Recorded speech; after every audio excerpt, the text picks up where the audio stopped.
자, 오늘 우리가 함께 파헤쳐 볼 내용은요, 바로 이겁니다. 인류와 우리가 볼 수 없는 어떤 존재들이 힘을 합쳐서 세상을 바꿀 수 있다. 이런 주장을 하는 아주 독특한 영적 관점에 대한 이야기예요. 그럼 본격적으로 시작해 볼까요? 이 모든 이야기의 출발점이 되는 아주 근본적인 질문이 하나 있습니다. 만약에 정말로 강력한 영적 존재들이 있어서 세상의 모든 문제를 해결할 수 있다면 도대체 왜 아직 이 세상은 이 모양 이 꼴일까요? 이 질문에서부터 모든 게 시작됩니다. 자, 첫 번째 섹션입니다. 여기서 제시하는 관점은요, 우리가 사는 이 지구를 단순히 선과 악이 싸우는 전쟁터로 보지 않는다는 거예요. 그 대신에 거대한, 학교? 배움의 장소로 본다는 거죠. 그러니까 지구라는 학교에서 우리는 뭘 배우느냐? 바로 우리 마음이 가진 공동 창조의 힘을 어떻게 사용하는지를 배우는 곳이라는 겁니다. 이게 무슨 말이냐면요. 지금 우리가 눈으로 보고 겪는 이 세상 있잖아요. 이게 사실은 우리 모두가 마음속에 집단적으로 품고 있는 생각이나 이미지가 그대로 거울처럼 비춰진 결과물이라는 거죠.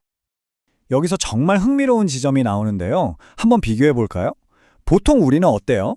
세상이 왜 이래? 나는 환경의 희생자야. 이렇게 외부 조건 탓을 하기 쉽잖아요. 그런데 이 관점에서는 정반대의 이야기를 합니다. 우리는 희생자가 아니라 바로 우리 내면의 상태를 통해 외부 조건을 만들어가는 공동 창조자라는 거예요. 문제가 밖에 있는지 아니라 우리 안에 있고 그걸 바꿀 수 있는 열쇠도 우리 안에 있다는 거죠. 엄청난 관점의 전환이죠. 그런데 여기서 한 걸음 더 나아가요. 우리가 이렇게 우리 자신의 힘을 깨닫지 못하는 게 그냥 자연스러운 게 아니라는 겁니다. 이 자료에 따르면 소수의 자기중심적인 파워 엘리트가 의도적으로 사람들을 조종해서 우리가 가진 본래의 힘, 즉 자유의지를 제대로 쓰지 못하게 막고 있다는 거죠. 자, 바로 이 지점에서 이 전체 이야기의 가장 핵심적인 개념이 등장합니다. 바로 힘과 고난의 차이예요. 이 둘은 완전히 다른 개념입니다. 먼저 상승 마스터라고 불리는 존재들이 있어요. 이들은 황금시대 같은 이상적인 세상을 만들 수 있는 엄청난 영적 지식과 힘, 즉 파워를 가지고 있습니다. 그런데 딱 한 가지 치명적인 제약이 있어요. 바로 인간의 자유의지라는 우주의 법칙을 절대로 침해할 수 없다는 겁니다. 그래서 마음대로 개입을 못한다는 거죠. 반면에 우리는 어떨까요? 우리, 지구에 살고 있는 인간들은 마스터들이 가진 그런 엄청난 영적인 힘은 없어요. 하지만 우리에게는 그들이 갖지 못한 결정적인 것, 바로 이 지구에서의 권한, 즉 오토리티를 가지고 있습니다. 이건 자유의지에서 비롯되는 거예요. 우리가 바로 이 땅의 주인인 셈이죠. 자, 그럼 답이 보이지 않나요? 힘은 있지만 개입할 권한이 없는 존재와 권한은 있지만 힘이 부족한 존재. 이 둘이 어떻게 해야 할까요? 네, 바로 파트너십입니다. 서로의 부족한 점을 채워주는 의식적인 협력이 유일한 해결책이라는 거죠. 좋아요. 그럼 그 파트너십, 그 협력이라는 게 구체적으로 어떻게 가능할까요? 우리가 어떻게 그들에게 권한을 넘겨줄 수 있을까요? 이제 그 구체적인 방법에 대한 이야기로 넘어가 보겠습니다. 방법은 크게 두 가지 경로로 제시됩니다. 첫 번째는 소수의 영적으로 깨어있는 사람들이 의식적으로 우리의 권한을 당신들에게 넘겨줄 테니 이 문제를 해결해 주세요 라고 요청하는 거예요. 그리고 두 번째는 더 많은 수의 일반 대중이 어떤 특정 문제에 대해서 이건 정말 더 이상은 못 참겠다. 이제는 끝내야 해. 라고 집단적으로 마음을 모으는 순간 바로 그 임계점에 도달했을 때 권한이 넘어간다는 겁니다. 이게 그냥 뜬구름 잡는 이야기가 아니라는 증거로 역사적인 예를 들기도 하는데요. 바로 민주주의의 탄생입니다. 소수의 왕이나 독재자가 모든 걸 결정하던 시대에 수많은 사람들이 더 이상은 이렇게 못 살겠다고 들고 일어났잖아요.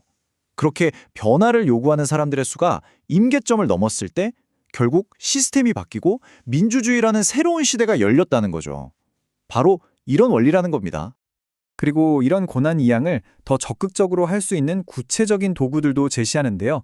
예를 들면 디크리라고 해서 리듬을 실어서 어떤 구호를 외치는 거예요. 영적인 에너지를 불러일으키는 거죠. 또 인보케이션이라고 해서 상습 마스터들이요.